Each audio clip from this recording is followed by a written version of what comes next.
This here is a remarkable, Welcome to the Wedding of Distinction podcast, a program for the unique bride and groom. The Wedding of Distinction is a concept where brides and grooms want something better, not just your average wedding. We have the tools to make that happen. Now, here's your host, Mike Fernino. Hi, everybody. I'm Mike. Welcome to the Wedding of Distinction podcast. We are now on iHeartRadio. We're ubiquitous. We're everywhere. Please like and subscribe to the program.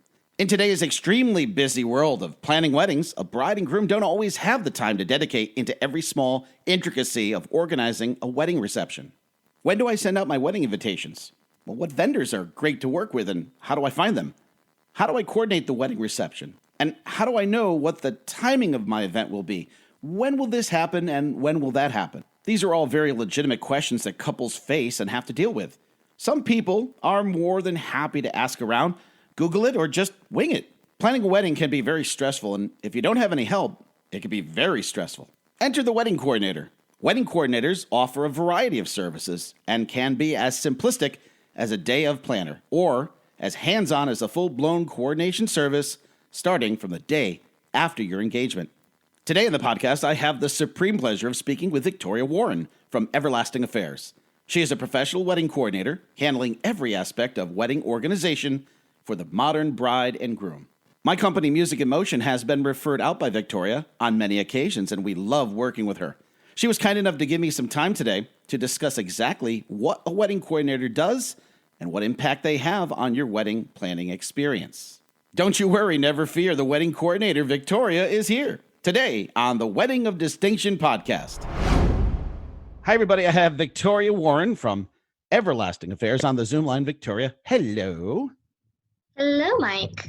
I'm glad you had some time for me today because your role is very important, and I wanted to highlight that. But before we get into the traditional elements of things, let's just get current right now. Today's April 27th, year 2020. We are currently in the middle of a global pandemic, and everyone is sheltering in place, and we have all these weddings for 2020. Yes. So what are you advising your brides and grooms right now to do? Absolutely. So great question. Right now, I'm really trying to let them know to hunker down and wait it out. If they have weddings in April, May, or June, we're definitely advising at this point. I don't think it's realistic that it will be up and running and everything will be up and running to have a normal 150 person wedding. But as far as beyond June, I'm definitely encouraging them to stay positive. Things are looking good as far as, our specific state goes here in Connecticut. And, it's very hard to make that decision right now. We have had some of our September and October brides reach out, just wondering if it's something they should consider. And I keep going back to no, let's wait it out. I've talked to a couple of their coordinators in the industry here in Connecticut specifically, and kind of gotten their perspective on how they're doing things as well to see if we are being consistent across the board. And we definitely agree, wait at least 6 weeks before you make any kind of decisions, because between now and the beginning of June and between now and even the beginning of July, that's a long ways away and a lot can change. We've seen how rapidly things have changed in the last month and a half, and now they're starting to look like, okay, we're getting past this, we're getting past that peak time. What is reopening going to look like? And until we know what that is going to look like as a whole, timeline-wise, when are they going to say it's okay to have larger groups? When are they going to say it's okay to have venues open, things like that? We really can't make an educated decision on let's move forward or let's postpone. And we would hate for our couples to say, okay, let's postpone because we're worried now, and 3 weeks from now have it be a complete 180 where they're like, okay, things are getting better, we're going to open this up, and by mid-June, they're like, we can have weddings now, and then they've missed out on the date that they intended and really wanted to get married. So we're hoping that they can, heed our advice and take the time they need, especially anything past late June, to see how things unfold in the next couple weeks. Okay, so what is your vision of when we get back to normalcy? We're going to have normalcy. Well, how do you see weddings kind of when we reopen up? What do you see happening with some of the different changes and rules and guidelines that they're going to probably put into place? So I think as far as size of weddings, it's definitely going to downsize a lot more than we're used to. You know, we think of an average wedding these days being anywhere between 125 and 200 people, and that's a norm. I think that's definitely going to change drastically, at least in the beginning, to bringing it down to being like 75 guests is the norm, because people aren't necessarily going to want to hop on a plane. And I think the other part of it is you're going to see a lot more at the weddings where it's not as interactive people to people. So like you're not going to see a lot of hugging, more so conversating. You're not going to see a lot of touching and things like that, which, you know, it's sad to say that, because obviously at a wedding, like, you want to hug everybody and you want things to be all happy and joyous. But I think at the end of the day, until this is fully blown over and we have gotten back to our norm, whatever that will be or whenever that will look like, people are going to be a lot more cautious about who they touch, who they hug, who they come in contact with. And you're definitely going to see that little bit of worry in a wedding day. Not necessarily are my flowers going to come in, but, you know, will all my guests get sick? And that's something that, you know, it sucks to say. And we hope that our couples and especially our brides will have the ease of knowing, once we are allowed to do these things, that precautions have been taken by either the venue or by the caterers, or, you know, by the guests themselves. Obviously, if you're sick and you're not feeling good, don't come to the wedding. But I think it's definitely going to be a lot more cautious, and we're not going to see the normal large weddings that we have grown accustomed to, and guests aren't going to want to travel as much until the entire country has a set of ease. It's going to be interesting, I can say that. But yeah. let's go back to a simpler time, pre-COVID-19. And let's talk about the role of a wedding coordinator, wedding planner. So what is the role of a wedding coordinator planner? What, obviously, you know exactly what you do. What do you do, Victoria? A little bit of everything. Obviously, before the wedding day, it's all of the planning. We reach out to all the vendors, depending on what type of package a couple decides to go with us. It can be anywhere from they pick a vendor, we pull the contracts, we, you know, have the vendor contacting, and then they contact through us. Or it can be, you know, where it's a day of scenario where you've done all the work, we come in and we implement everything. And I think one of the things for us is being somebody that can play different roles, wear different hats. I've had to help be a florist. I've had to be a bartender. I've had to be a caterer. I've had to wear several different hats on wedding day. I don't go into it just as, okay, my job is to coordinate the day and plan the day and make sure things go well. It's, where can I help? How can we help? So that way the couple is really enjoying their day start to finish. And that starts with the planning process itself. You know, it's not easy for a bride to go out and reach out to 20 different photographers and not feel overwhelmed. So we try to give them the information they need, helping them in knowing what they want from that vendor, and providing it to them in a way where they're not getting overwhelmed. They're not getting a jillion one emails and follow-ups. They're more so getting, here are your options, which one best suits you, and then moving forward from there, which we've found is a godsend for a lot of the couples that work with us. Let's talk day of coordinator versus a full-blown coordination that starts from the very beginning, right after the engagement. Could you define the difference between when you're brought in just for the day of versus working with a couple from the very beginning?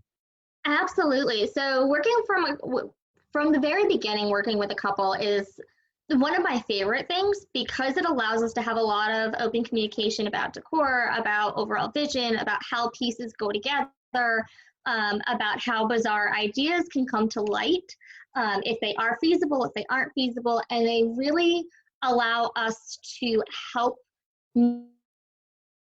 navigate the creative process throughout, vendors that mesh together, mesh with the couple, and overall, honestly, tend to run a lot more smoothly on day of, because we've been in it from day one. Whereas on day of, when a couple comes to us with wanting a day of package, it can be anywhere between a month before the wedding, or it could even be 2 years before the wedding. Obviously, those couples that come longer out, we have a lot more time to get to know, and that's where we tend to do things a little bit differently. Is I don't start my day of contracts 30 days before the wedding. We start when they sign on with us. So we are there as an advisor to them throughout the planning process. We're not hands-on, we're not doing the planning for them, but they can ask questions, they can ask for recommendations, they can have second set of eyes on contracts and things like that, which enables us to understand how they've planned everything. We do a site visit, we walk through the day, we put together their timeline and event documents, send that out to the vendors, and then we implement on day of. And a lot of times, as I said, it goes a lot more smoothly when we're there from the very beginning and we're helping with everything, but we improvise, we go with it. And no matter what on day of, they're not going to know if something goes wrong unless it's catastrophic. All right. Now, speaking of, you set me up perfectly for my next question, things going wrong. What are some of the pitfalls that couples face when planning a wedding all on their own? I will say our track record for weddings that we've had a hand in, whether it's full planning or vendor partial planning, almost have little to no issues on day of. Again, because we're in it from the beginning. However, our day of couples, they're wonderful, but there's some things that throughout the process, they might not think to ask, which us in the industry know to ask. So we've had, the flowers not be right. We've had bartenders not show up. We've had caterers cancel the night before. We've had sewage pipes burst under a tent. We've had just about everything you could imagine go wrong that you can't plan for. You're in that moment and you're like, okay, how do we fix this? And obviously we come up with a plan and they either have no idea that it happened, or we say, hey, this is our plan of attack. We're fixing it. Don't worry. And they go on with the night as if nothing ever happened. But it's definitely got its challenges.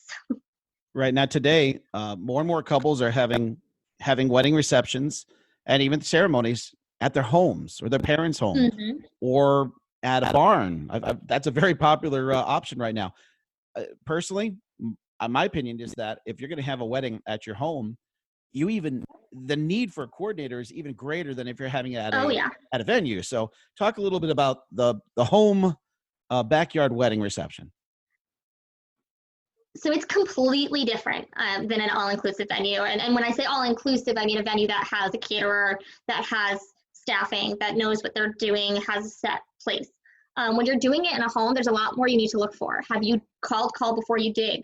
Never tent an area without doing call before you dig, because that flags where the sewage pipes are, the water pipes are, any electrical wires underground.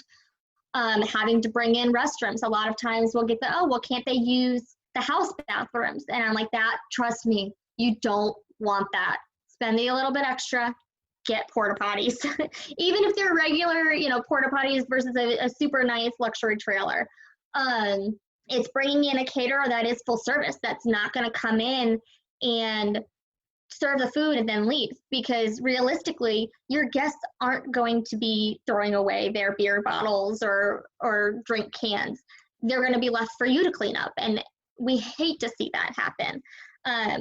It's definitely a very, very, very different environment, and I know a lot of people go towards that route because it could save money, and yes, you're not paying for a venue, but there's the rentals that add up depending on how many guests you're having in the rentals that you choose. There's the caterer. There's, if the caterer isn't full service, there's hiring staff and bartenders to come in when the caterer isn't there to make sure everything stays clean. There's the restrooms. There's the liability insurance. You always need to get liability insurance if you're having it at your home, to cover the homeowner and to cover you if somebody ends up driving drunk. Like, there's a lot more pieces that go into it with a backyard wedding that you don't have if you're, say, going to a venue like the Barns at Wesleyan Hills, where it's a venue, catering, and full service all right there. You obviously know your stuff. I would imagine that many of the things that you have learned have been from experiences that you've had. So Yes. my final question would be the nerves of the bride and the groom, in particular the bride. How does having a coordinator in a hand-holding operation really make a big difference on the wedding day for that bride? It's the biggest difference you could ever see. 99% of our couples that have hired us for day of have come up to me and said, I could not have done this without you. You were by far the best investment we made for this entire wedding. And the reason being is I don't let them worry about a thing. Waiting in line for a drink does not happen. You want a drink, you just let us know. Granted, we check in enough to say, oh, you're empty, let me refill you. We make sure they sit and eat. I know one of the things that I never really got to experience at my own wedding was my husband and I never ate the food. And it's like, you're paying all this money, sit down and enjoy your filet or your salmon. And we really take all the stress. Anytime I go in, I always check on the bride first thing in the morning, and I let her know, I'm here, I've got you, call me, text me, whatever you need, I am all yours.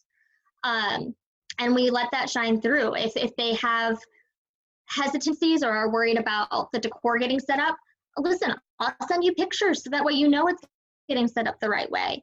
If during photos you can see they're getting a little stressed out because there's a lot of moving parts and people don't get along or people aren't listening, I don't mind raising my voice to get people in line, because at the end of the day, I want them to enjoy their cocktail hour if they can. I want them to enjoy the pictures. I want them to enjoy the moments. We always try to pull them aside for a couple minutes and let them have a minute to themselves. We bring them their food during cocktail hour. That way they can enjoy everything they planned for and everything that they need to set up, like escort cards or guest book or little signs or, the littlest decor elements, such as like champagne, their custom champagne flutes. They give those to us at the rehearsal, we set it up. And one of the things that a lot of brides worry about at the end of the night is, I can't just go home. I have to stop and I have to now pack up everything that I just brought in. That's not the case. We ask them for their car keys, and come the end of the night, they get their car keys back and they just leave. So it's really a stress-free experience from start of the day to end of the day. And we make sure that they know we are here if you need anything. And it shines through in everything we do. And I've watched Victoria work at several weddings that we've done, and how hard she does work for the bride and groom satisfaction of the day. How can the listeners, of course, our Wedding of Distinction podcast is based out of the Connecticut region.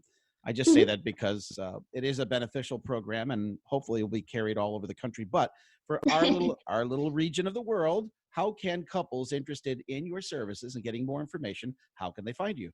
Absolutely. So they can go to our website, which is everlastingaffairs.com, and the affairs is plural. Check us out on Facebook. We're on The Knot. We're on Wedding Wire. We're on Google.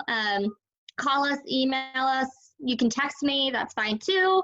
Whatever works best for you. We try to make ourselves as available and as easy to get a hold of as we possibly can. That's right. Or just call me and I will get you in contact with her. How about that? There you go. Victoria Warren. That sounds good. I thank you. I thank you so very much. I hope you stay safe and healthy through this whole ridiculous situation. And we will get out and party again. Thank you so much, Mike. You as well. This here is a remarkable, The Wedding of Distinction podcast is a production of Music in Motion Entertainment. All rights reserved. Any unauthorized publication of this program is strictly prohibited. For the Wedding of Distinction podcast, I'm Mike Vincent. Happy wedding planning, everybody. Come on.